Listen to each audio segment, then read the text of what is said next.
ounce of prevention, the legal implications of social media. Why am I giving this talk? And I think the answer to that is somewhat self-evident. Starting with the internet and continuing with social media as a part of the internet, we all know that our lives are being fundamentally altered by social media. Our business lives, our personal lives.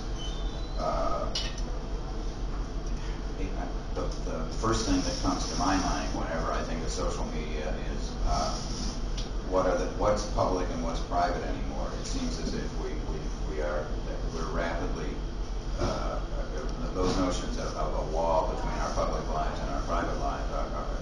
Those notions are eroding daily.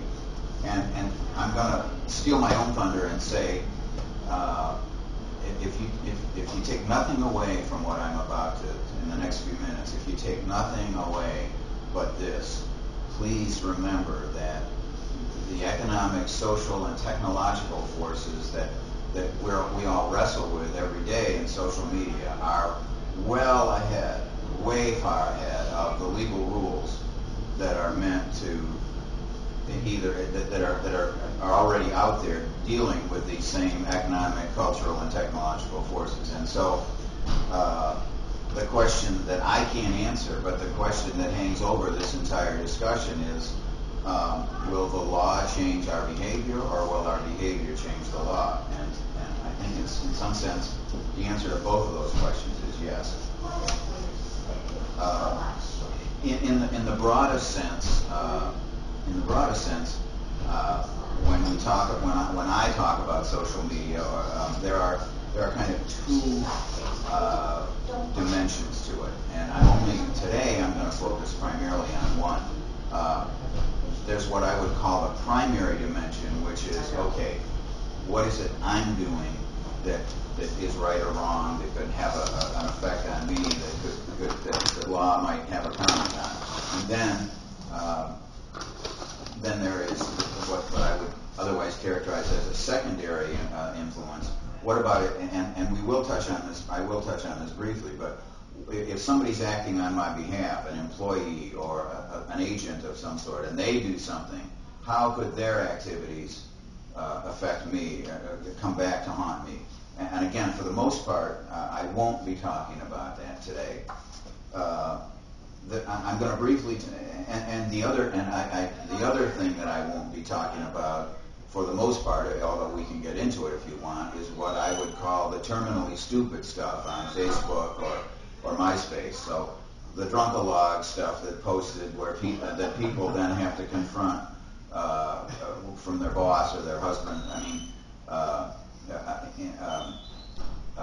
in another context, I'll just digress. In another context, I explained that if you're going to post on Facebook, you are in perfect health and you have a perfect marriage, because you better make that assumption before you post. That's the direction we're not going to be going in for the most part today. I'm going to just touch briefly on social media and intellectual property law, copyright law, and trademark law, briefly on endorsements, briefly on contests, a couple of comments on email marketing, and for Gail and Jane, a couple of comments about the implications of social media on regulated industries, and the insurance industry and the securities industry and the health industry are places that have additional burden over and above just the rest of us. And finally, I'll end by talking a little bit about what I call the wild card of terms of use, and how they can have a powerful impact one way or another on everything I've already said up until that point. As I think everyone knows intuitively, copyright law has an enormous impact, or at least in theory has an enormous impact on social media. Copyright law is a creature of the embedded in our Constitution, and in broad terms, it allows somebody who's deemed to be an author. An author is everyone from a musician to a computer programmer. It allows that author to control the reproduction, distribution, and the making of copies, the performance and display of a work of art.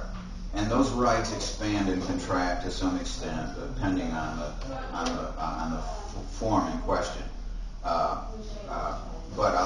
So there's this enormous long history of legal doctrine about what you can do and not do with stuff. And that enormous body of legal doctrine more or less worked for a long time, and then the internet came along. Now, everybody that's been on Facebook for more than 10 minutes, and I don't pretend to spend an enormous amount of time on the commercial side of Facebook, but on the personal side, Facebook is filled with YouTube videos, photographs, music, MP3s, all of which probably are in violation of U.S. copyright law. Again, on the personal side, there are some exceptions. There is a very, very complicated or always being battled out notion about fair use. And that allows you to do something and say, well, yes, I would otherwise be guilty of being an infringer, but here's the reason why. And what I'm saying is, in the commercial context, most of the reasons that you might have as an excuse don't apply. So I ask rhetorically in my notes here, can I use the downloaded video on my website? No. Can I use a downloaded photo on my website? No. Can I use downloaded music? No. Can I use downloaded text? Well, that maybe, yes. And the reason that I say no for the first three is because, for the most part, the only reason that videos and photographs are particularly useful is if you take them in their entirety. And that tends to be, again, in gross terms, that tends to be a black letter no-no in copyright law. Whereas with text, the idea that you can borrow part of what somebody might have said, perhaps you're an affiliate marketer and you want to take something from the official manufacturer's site. Okay, well, there's a little more leeway there. Now, and this illustrates my point again. Are people, in fact, every day downloading videos off YouTube? Are people every day taking photographs and making them part of their websites or their blog sites? Are people taking music every day? And yes, they are.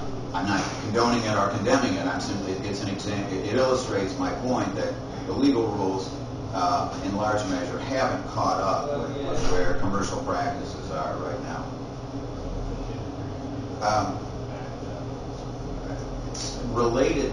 Often related to copyright use is trademark use, and many times, as I think we all know from just trademarks in general, are meant to help people make clear choices about what they're buying. And the challenge on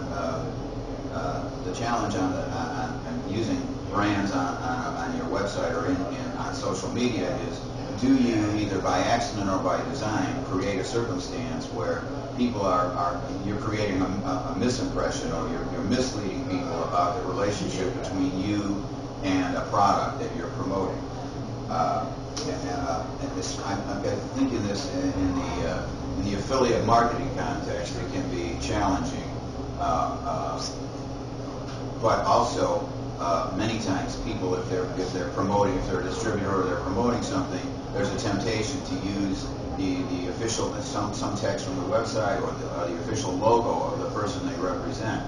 Now, I'm not saying don't do that. I'm simply saying that there have been any number of instances where people have created an impression that there's an association between them and a brand that they represent, and they've gotten hammered by the company that company.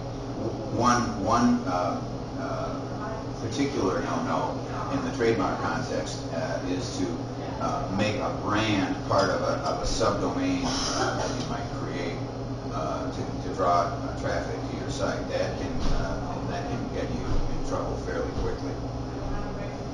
Related in somewhat related to copyright and trademark law often are endorsements and testimonials.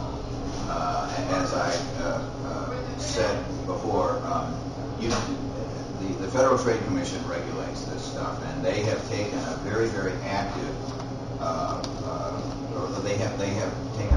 They've written some guidelines, and they're paying particularly close attention to endorsements and testimonials in social media. And for me, even when I first thought about this, I was a little bit surprised. But as a reminder to myself, no, you don't have to be Peyton Manning to fall prey to the endorsement and testimonials. Ann Taylor, the women's clothing company, had got themselves in some hot water not too long ago by they had a contest where they were going to introduce their fall line of clothing, and they invited bloggers, a bunch of bloggers, to attend and comment on the clothing line. And not only did they have a chance to comment, but they could. Once they were there, they discovered that, well, if you mention if you write about the fall line, you can be entered into a drawing for $500 worth of clothing or something like that. And that came, and their competitors brought this to the attention of the Federal Trade Commission, who were cautioned them about, wait a minute, you're in a sense, creating people. That's a payment, and any kind of endorsement. The key concept to remember when it comes to endorsements is if there is some sort of economic relationship between what you're saying and someone else, do I, the person you're saying it to, know about that relationship? Locally there is an instance where this comes up that I'm aware of. There's a guy that I know who's a business coach, and he is a good guy, very interesting guy. I don't know that much about him as a coach, but there's another guy who's kind of a specialty coach that this guy also works with, and he recommends that guy to any and everyone involved, and that's a wonderful thing. But I happen to know that he's paid by that other guy, and I'm sure the other guy is wonderful, but that recommendation is being tinged by something other than just, I think the world of it. And anytime you tread in that water, you've got to tread carefully. I think I don't know this from personal experience, but I think for bloggers and successful bloggers can often be put into a circumstance where people want to try their product and comment on it. And there's not necessarily anything wrong with getting a sample, depending on the value. But I'll go back to my introductory comment. I remember, just as a citizen, 10 or 15 years ago, there was a major change in TV where the people who were endorsing products wound up having to start saying, in effect, when I say Wheaties are the greatest cereal in the United States, it's not because I won the Olympic gold medal and I'm wonderful. It's because they paid me to say I think they're wonderful. And what I've read is that the Federal Trade Commission is particularly concerned about people being swayed unduly by stuff online, and so they're going to take note of endorsements in the online world. Another, and I think Blake might have even touched on this idea. One thing that is increasingly popular in social media for people running businesses are contests or sweepstakes. There are any number of ways in which people are finding it as a way to drive traffic to their site or to build loyalty. And I can only caution you that there's this enormously complex area that I think many people are just ignoring when they decide to have a contest. Virtually every state has laws.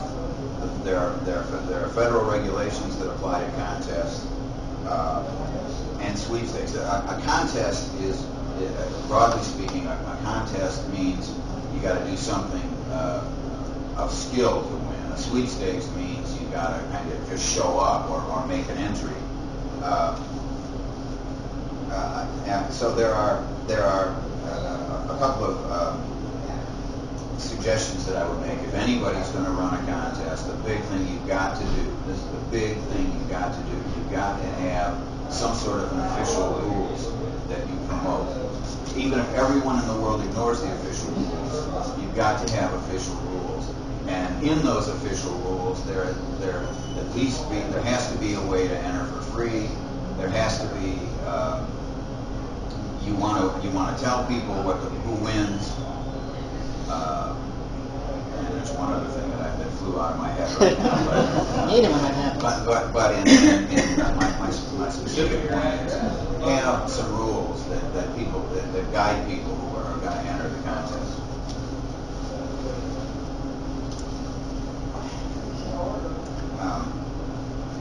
I think most people, as part of any kind of Blake talked about a systematic marketing plan. I wish I had an email marketing plan as part of my systematic marketing plan, but I don't. But I do know that there's an entire industry devoted to the harvesting of prospecting through email marketing.